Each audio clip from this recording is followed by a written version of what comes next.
All right, guys, back here on Southeastern 14 with Max Barr. We continue looking at all the SEC basketball transfers this offseason. We have made our way to Tennessee, and Felix Okpara joining the mix from Ohio State, and we'll tell you why we're excited about this edition. We're excited about all these editions. They're Get that coming to out the of here. SEC. It just means more here, but we'll tell you why we're excited about Felix here in a second. Before we do, let's tell you about our friends at Bet Online. Number one source for all your summer sports this season, from MLB, golf, plus they have the NBA and NHL playoff stats, plus all the latest news and stats and scores available to follow your favorite teams. Get the latest odds and lines, including team matchups, player props, and odds on just about every sport out there. Head over to the website today, or you use your mobile device to get on the action. Bet Online, where the game starts. Felix Okpara, Max, 6'11", comes over, like I said, from Ohio State. Played a couple seasons there. Certainly took a step forward this past season, where he played about 24 minutes a game, started 34 of 35 games there, shot 59%, basically 6.6 points, 6.4 rebounds per game, also 2.4 blocks. That should perk your attention if you're a Tennessee fan. Trying to continue the defensive juggernaut style that the Vols have played over the years here. Felix seems to fit that idea, Max. That Tennessee will continue to be a very, very, very, very, very good defensive team under Rick Barnes. Yeah, I forgot to pull up the commitment post, so get a good look at probably your new rim protector here. I know that JP Estrella is coming on strong also. It's going to be a great 1-2 punch. Look at that. You think you're going in the rim easy? Not in my house. Not in my house. Come on. That's what Max does. That's what Max, when people are playing pickup against Max, that's what he does. He just stands in the lane and, he gives you a threatening presence. So, well, if you're new to the channel here, I do an all bully ball team, and that is how you make the preseason watch list right there. Felix Okpara on the preseason watch list for the all bully ball team. Well, I'll have to confirm with the committee, but he'll be getting my vote. And I'll tell you why. High for percentage. I'll tell you why. All right. 7th in the nation in blocked shots. 83.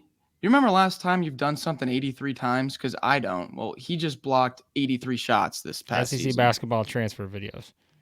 There's a great promo for our SEC basketball transfers. Yeah. Listen, the guy blocked 3 or more shots 19 times last year. 19 times. 3 or more blocks. It's not just like he's getting 1. Not just like he's getting 2. He is stuffing the stat sheet.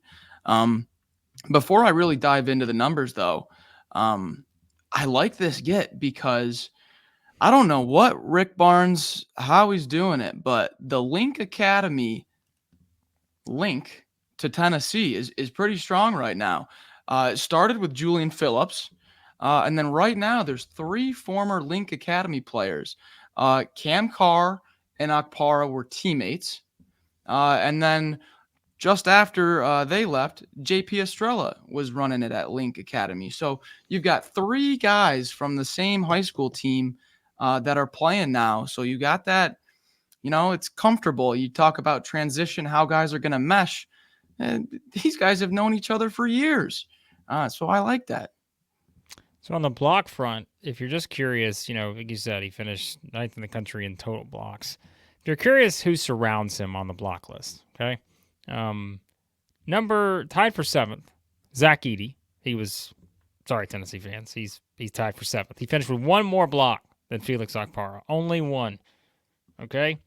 And who was number 10 on the leaders list in the country at 78? That was Janai Broom at Auburn. So, some pretty good company that has surrounded him there. Also on that list, Ryan Kalkbrenner was at 2. Cliff Amori, who's now in Alabama, he finished on that list very high in the top 4. Donovan Clingan, won back-to-back national championships at UConn. He's number 5. So my point is, look at kind of the names that are around this in the top 10. Those are not just your, average names. Those are all top elite big men. And if you're just looking at it from that standpoint defensively, and keep in mind, Tennessee has finished in the top 5 in defensive efficiency in the past 4 seasons. Finished 3rd last season, 1st in 23, 3rd in 22, 5th, and 21. So that's been the theme, right, Max? We've talked about the ups and downs offensively. You had the breakout this year with the Dalton Connect on the offensive side of the floor. There have been some downs along the way, but the defense has stayed consistent. And I think, look, some of the exits you had on this team, Adu, Awaka, obviously Josiah Jordan-James, that kind of exit defensively too. This was a necessity to add someone like this because now you're put in a position where you can try to keep that defensive momentum going. And it's just wild to see how Rick Barnes continues to do this. Like just bringing in guys who fit exactly what they need to stay on course defensively and be one of the best teams in the country in that area. I feel like this is the kind of addition where, all right, if you thought Tennessee was about to take a step back, even just, maybe you think, all right, offensively we got some questions, but defensively, nah, they just picked up Felix Okpara. Yeah, this is straight from Rick Barnes here. Straight quote from Rick. He brings us a physicality that we love to have that we haven't had consistently in the post.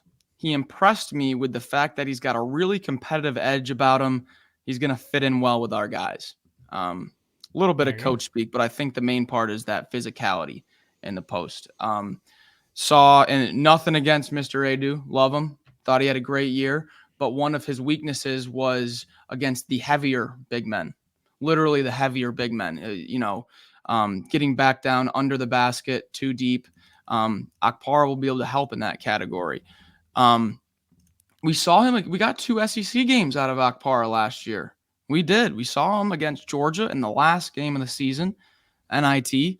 Okpara had 12 points, 7 rebounds, and 2 blocks in that one, so filled up the stat sheet. Also played Texas A&M way back. Okay, now we're going a complete end of the spectrum here. Second game of the year in early November. Played 22 minutes, only had 3 points and 3 rebounds, but had 4 blocks. Okay, and that's against the Texas A&M team. You know what that front court likes to do to other front courts. So that's kind of what I think you can expect. Maybe even a little bit better if you are, continuing that upward trend of development. But he might have some games where it's like, yeah, about 20 minutes, maybe 5 points, 3 to 5 rebounds, but I'll give you 4 blocks, which is like the real, and we're not even making a stat for shots altered and whatnot. So that's where he really adds to this Tennessee team. Yeah, and obviously you can go back to I know Tennessee fans had some things to say when we were doing the Jonas Adu transfer to Arkansas, but look, Felix Okpara did not have a good game against Zach Edey either in the game that he played in that one. Not many people do. That's the thing, is right. Like not many people do, and so to be fair to all parties involved, it was not easy for anyone to do that, and. Obviously, we're bringing up a sore subject for Tennessee fans, but that is kind of, you're talking about a guy coming from the Big Ten, and we're trying to compare last year versus this year in terms of what the front court could look like defensively and just overall. People had their struggles against that guy, and but he has that experience, right? He's guarded those guys. Yeah, he's played in those games now, and the minutes played I think very important in a lot of those games, in the Big Ten. And I think that's definitely something to look at here when it comes to, trying to see exactly how you transition now to the SEC. But like we said, this is I think an easier one to predict just because you are coming from the Big Ten. You've seen those kind of players. Well, you don't see a lot of players like Zach Edey, but, you've seen interesting styles of big men in the Big Ten. Yes. And now you come over the physicality, like you mentioned, that was Rick Barnes' buzzword there. And I think that's important because, look, we know when Tennessee's had success, if I had to list 2 of the top 3 attributes, it's defense and physicality. That's usually part of it. And so you feel like he brings that. And also, one last note here that I think is more important than even I was putting into when I was researching Okpara, the fit with Estrella at the 5. How many times last year did we hear Rick Barnes say, Estrella is our best offensive big? And we would be like, he doesn't get on the floor all that much. Like, what? He had a great March. But there were multiple times last year where I remember Rick Barnes saying, yeah, Estrella's our best offensive big. Well, now you've got a fantastic offense, defense two-man, both 6'11" rotation that you can kind of sub in and out, play different games based on different situations. It just gives Rick Barnes more flexibility in the front court. Sign me up. There you go. Some thoughts on Felix Okpara joining the Tennessee Vols heading into the 24-25 season. As we said, we'll have them all covered here with transfers in the offseason. If we haven't gotten to a player on your favorite team yet, we will get to them. We promise we're not going in a specific order in terms of when they commit.